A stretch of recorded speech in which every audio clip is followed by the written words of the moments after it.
नमस्कार मित्रांनो, तर आता आपण जाणार आहोत कण्हेरी मठ बघायला। कण्हेरी मठ हा कोल्हापूर सिटीपासून 12 किलोमीटरच्या अंतरावर आहे। तर चला मग भेटूया डायरेक्ट मठाजवळ।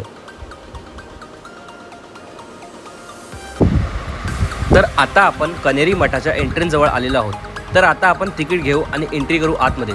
एंट्री तिकीट 200 रुपीज आहे आणि लहान मुलांसाठी 100 रुपीज आहे। तर हा आहे भव्य असा एंट्रन्स गेट कण्हेरी मठचा। इकडूनच आतमध्ये गाडी पार्किंग करायची आपल्याला। इकडून आतमध्ये जाण्यासाठी एंट्री आहे मठात। हे आहे तिकीट काउंटर। मित्रांनो, हा जो तुम्ही बघत आहे हा आहे कण्हेरी मठचा झुलता पूल, जो की खूप प्रसिद्ध आहे। पण आम्ही सकाळच्या टायमाला आल्यामुळे इथं खूप गर्दी नव्हती।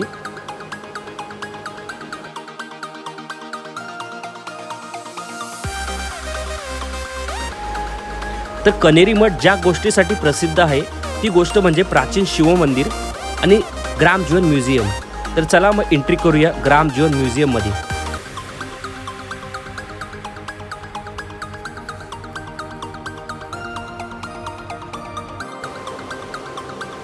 तर इकडे आपल्याला खऱ्या ग्रामीण जीवनशैलीचा प्रवास बघायला मिळतो।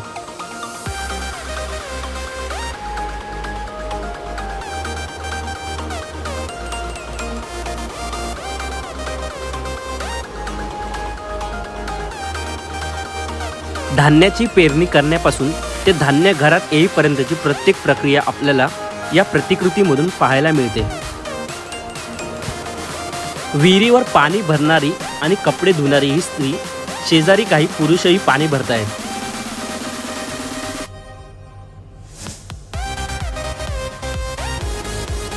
तर समोर हा जिवंत देखावा आहे विट्टी दांडू खेळणाऱ्या मुलांचा। अगदी एका मुलाला विट्टी लागलेली आहे असा सुद्धा देखावा आहे इकडे।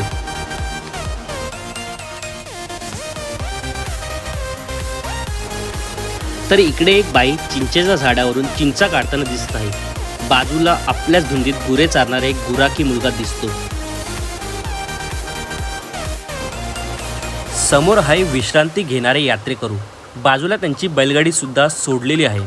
हे देखावे इतके बारकाईने बनवलेले आहेत। तुम्ही जर बघाल बैलाच्या पाठीवरची जी झूल आहे ना, त्याचं कापड अगदी खऱ्या कापडासारखं दिसतंय।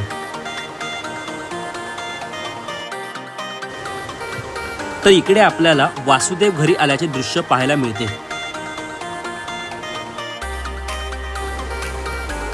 तर पुढे आपल्याला हनुमान मंदिरातील प्रवचन पाहायला मिळते।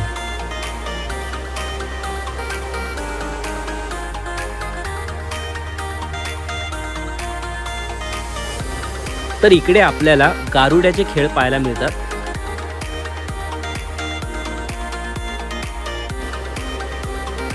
तर हे आहे माळ्याचे घर।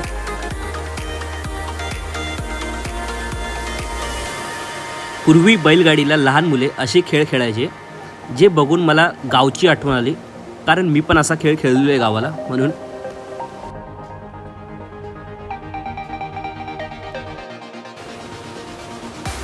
हे आहे कुंभाराचे घर आणि चिखल तुडवणारा त्याचा मुलगा। हे आहे पातरवट्याचे घर। पातरवट हे दगडाचे जाते, वरवंटे आणि मूर्ती बनवत।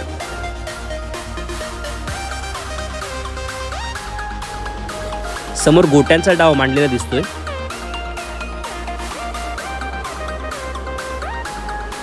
त्याच्या बाजूला छत्री दुरुस्त करणारा कारागीर दिसतोय। तर हा आहे तांब्याची भांडी बनवणारा तांबट।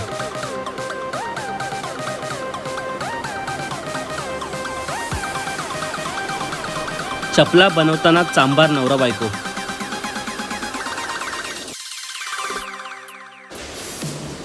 तर हे आहे गावातील तालमीत सराव करणारे पैलवान।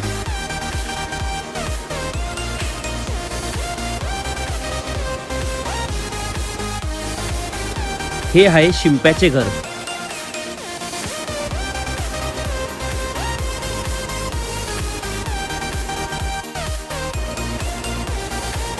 तर हा आहे न्यायपंचायत कट्टा। तर येथे बैलाला नाळ मारण्याचे अथवा पत्री बसवण्याचे काम चालू आहे। बैलाच्या चेहऱ्यावरचे भाव अचूकपणे टिपलेले आहेत।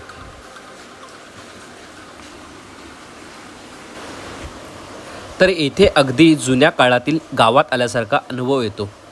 समोर दिसतोय तो बाजार कट्टा.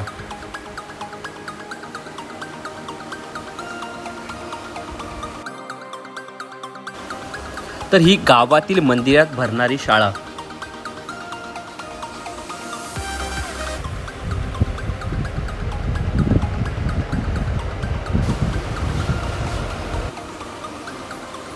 घरी येऊन दाढी करणारा गावातील न्हावी.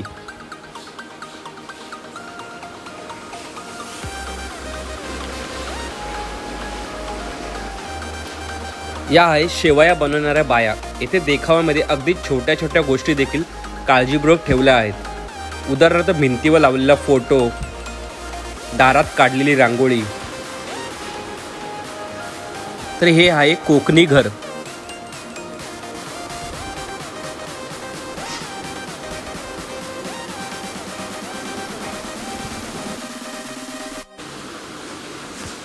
येथे दोरखंड वळणारे मुलगा आणि वडील आहे. मुलाच्या चेहऱ्यावरचे भाव विशेष आहे.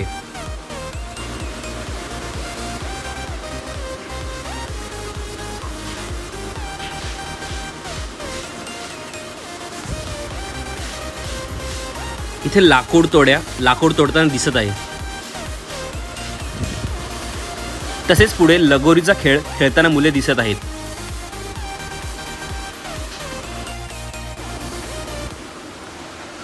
येथील एक वैशिष्ट्य म्हणजे हे पुतळे सगळे एकाच साच्यामध्ये बनलेले नाही. प्रत्येक पुतळा हा वेगळा आहे.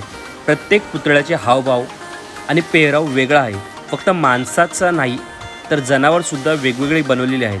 प्रत्येक पुतळा बनवताना त्याचे दागिने, कपडे, वेशभूषा, केशभूषा इत्यादींचा काळजीपूर्वक अभ्यास केलेला आहे.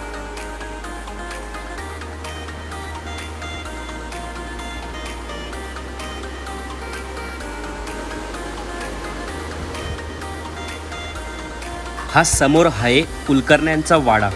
घराबाहेर धान्याने भरलेली पोती, आकर्षक बांधकाम.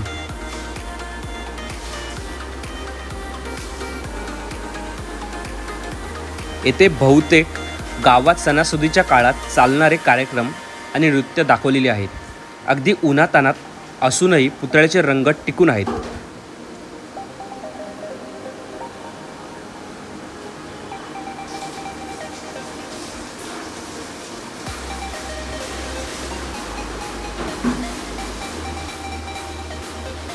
हे प्रदर्शन एवढं मोठं आहे की दिलेल्या तिकिटाचे 200 रुपये सुद्धा कमी आहे असं वाटू लागते. तर इथे आल्यावर मला खरोखर एका गावात आल्यासारखा भास होत होता. कारण हे पुतळे एवढे बारकाईने बनवलेले आहेत की ते जणू खरोखर आहे असेच वाटू लागते. त्यामुळे मला इथून जायची इच्छाच होत नव्हती. त्यामुळे तुम्हीसुद्धा तरी कोल्हापूरला आल्यावर कण्हेरी मठला एकदा नक्की व्हिजिट करा. खूप छान दृश्य बघायला मिळेल तुम्हाला. आता पुढे सगळ्या गावचा बाजार दाखवण्यात आलेला आहे. हळद कुंकवाचे दुकान,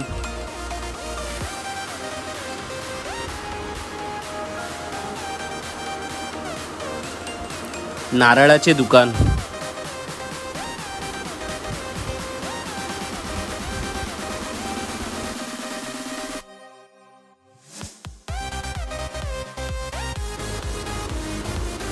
हा आहे येथील सगळ्यात मोठा रथयात्रेचा देखावा. या एकाच देखाव्यात 50हून अधिक पुतळे आहेत. रथावर सुद्धा अगदी छान नक्षीकाम केलेले आहे.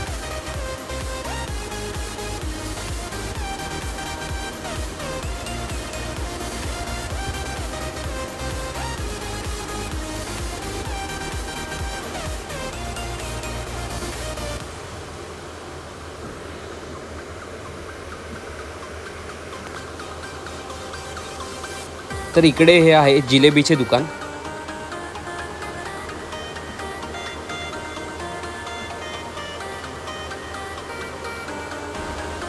तर हे आहे बांगड्यांचे दुकान.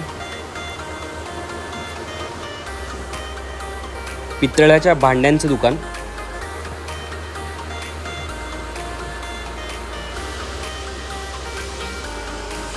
पेट्यांचे दुकान.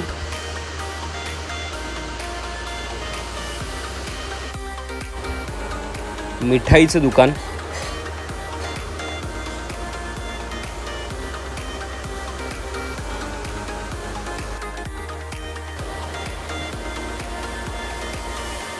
तर इकडे आधुनिक काळातील कुटुंबही दाखवलेले आहे. तर हे आहे जत्रेतील काही देखावे. फुगेवाला,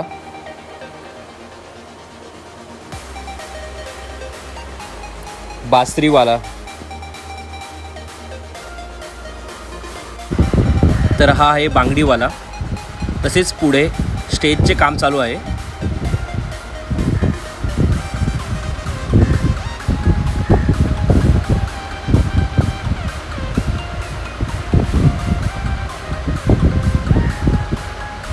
तर हे आहे शेतकऱ्याचे घर. अगदी बारीक बारीक गोष्टी इथं दाखवण्यात आलेल्या आहेत. मांजर. तर हा आहे पूर्वीच्या काळातील तेल काढण्याचं गाणं. पूर्वी असे तेल काढायचे. तेल घाणं हे अगदी बारकाईने दाखवण्यात आलेले आहे. हे आहे वाण्याचे दुकान. तर पुढे आपल्याला मुलीच्या पाठवणीचा देखावा आहे. लग्नानंतर मुलीला निरोप देणारी आई, बैलगाडीत बसलेली मुलगी आणि जावई, सामान वाहून नेणारा बाप, असं एकदम भावनिक दृश्य आहे.